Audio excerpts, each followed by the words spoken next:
screencast for Chapter 9, the exercise, diet, and weight control chapter.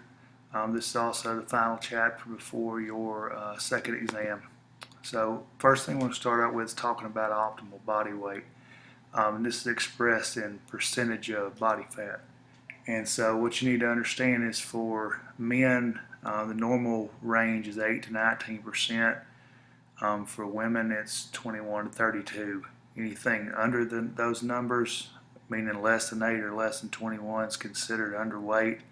Anything higher than those is starting to get into the overweight and eventually obese range. So to start understanding weight management and how you gain and lose weight, you have to understand that your genetics and your hormones play a huge deal. All of your appetite is controlled by your hypothalamus, which is in your brain, and it basically monitors the fat and sugar levels in your blood, and it controls the release of hormones. The two main ones are leptin and ghrelin. And so what you need to understand about those is leptin basically regulates your energy, and it tries to depress your appetite. And then ghrelin is what basically initiates you wanting to eat. And so it's real important that you understand the difference between being hungry and having an appetite. They're two different things. All of your weight management, all of your eating, how you control your weight is basically based on your environmental factors, meaning what you have to eat, how you watch your weight, and how you exercise. And the good news is, barring having any kind of medical issues, such as low thyroid, hormonal issues, you can control your weight based on controlling your environment, which is good news. So a couple of terms to know: your resting metabolic rate. This is the amount of energy or the amount of calories you burn doing nothing. And this is based on your age. It goes down as you get older. It's based on your gender, and it's also based on the amount of muscle mass you're carrying. So in other words, every day when you get up, you've got a certain amount of calories that you're going to burn doing nothing. This is, if you look at the Lose It app, this is those calories that it gives you every single day. Your exercise metabolic rate is the energy that you use during exercise, and this is a key factor in control of weight. So this is important to understand. Losing weight is basically math. You have a certain amount of weight or a certain amount of calories you consume, and you have a certain amount of calories that you expend. And if you consume more than you expend, you're going to gain weight. If you can consume less than you expend, you're going to lose weight. And if you keep them the same, you're going to stay the same. So it's real simple that you have a certain amount of calories that you're going to burn doing nothing. If you exercise, if you watch what you eat, and whatever your number may be, let's say 2,000 calories is your calorie base for the day. If you consume 500 calories, then you're going to lose weight. You consume 1,500 calories, you're going to lose weight. If you consume 2,100 calories, that's 100 calories over what your body is able to use, and you're going to gain weight. It's simple math. The problem is people don't understand where calories are hidden. They don't look at food labels, and so they actually eat more calories than they realize. This is just a table that shows you just an idea of how many calories you burn doing certain exercises. So to lose weight, it's realistic to lose 1 to 2 pounds a week, depending on how much weight you have. And understand 3,500 calories is a pound.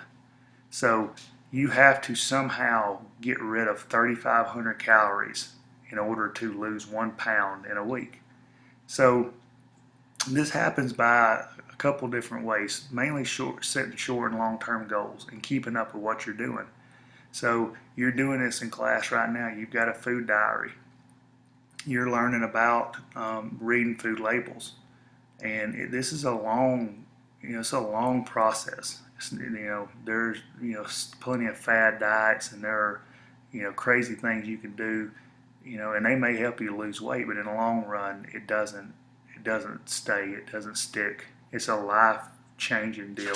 You have to change your whole lifestyle in order for this to happen. But basically, you set a short term goal. I want to lose a pound a week. A pound a week is 52 pounds a year. It's pretty good. You weigh the same time each day, or you weigh the same time each week, and you keep modifying your diet and your exercise, and until you get it right. A big, other than your diet, the second big part of this is your exercise. Particularly cardio assists in burning fat. So if you do something that's this moderate intensity, meaning it's 50 to 70% of your VO2 max, you're going to burn fat. So if you look at it like this, to lose that 1 pound in a week, you've got to lose 500 calories a day for 7 days. If you cut 250 calories out of your diet and you exercise and burn 250 calories, you've gotten your 500 calories a day. And that gets you your 7 days at 500 calories. So you throw in resistance training, which adds muscle, and you'll start to shred off weight. Biggest deal is you have to want to do this. It's like any kind of change. You can have other people tell you need to do it. It's like smoking, stopping drinking, stopping chewing tobacco. Unless you want to do it and make a commitment to do it, you won't do it. And so you've got to just modify things that you do. Don't be around people where you're going to overeat. Try to exercise. Think positively. Get excited when you lose weight, and have a plan. Just a couple of little things that when overeating typically happens. Certain activities, watching TV. Some people eat when they're stressed. Some people, if they're going to sit in front of the TV and watch TV, they're going to eat. Some people eat at different times of the day, meaning some people get really hungry before bed, they eat, and they're not doing anything to burn off weight. And then there's some people who you just associate with who tend to give you, put you in a bad situation where you tend to overeat. So you have to learn to control these things. Another big part, in addition to the cardio and the diet, is to add weight training into your plan. If you increase muscle mass, you will start to shred off fat.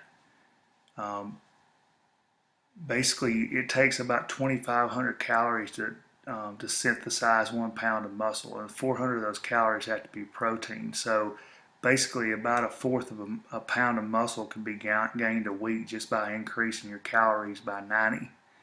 And understand that by adding this muscle mass, you're basically you're helping to shred fat.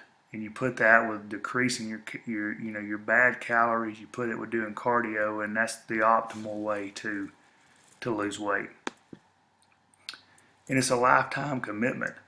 You have to have a good attitude. You have to be willing to exercise. You have to be you got to avoid fad diets and understand you're going to have setbacks. Meaning you may be doing really, really well, and all of a sudden you have to go on vacation across the country where you don't get to eat what you want to eat. And you have to have some support. You have to have people who encourage you. So we've talked about the basic healthy ways to lose weight, but there are some extreme cases. And for people who are extremely obese and who need to lose weight because it's life-threatening, there are a couple of things that come to mind that people have done. One is gastric bypass or lap band. And this is basically where a band is put around the top of your stomach. A cord is ran to the top of your skin, and basically they're able to use a needle and inflate and deflate this band to cut off how much nutrients can actually get to your stomach. The other one is complete bypass. where you bypass and basically your body's just not taking in nutrients. And again, these are in absolute medical necessities. These aren't people who need to lose 10, 15, even 50 pounds. These are people who need to lose hundreds of pounds or they're going to die. Some people have taken prescription medications. Usually these things involve a couple of things. Either they suppress your appetite and or they speed up. They basically act like an amphetamine. They speed you up. And science has already shown these things aren't very good for you. Some of the first ones that came on the market ended up causing people to have leaky heart valves, and really they not only has the safety really not been vetted out, but also how effective they are hasn't been vetted out.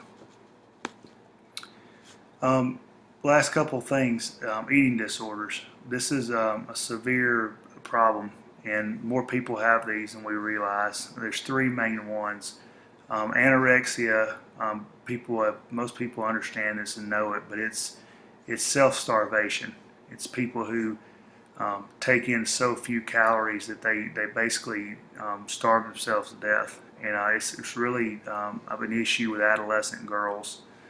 They will have just an unhealthy view of their body, an unhealthy view of food.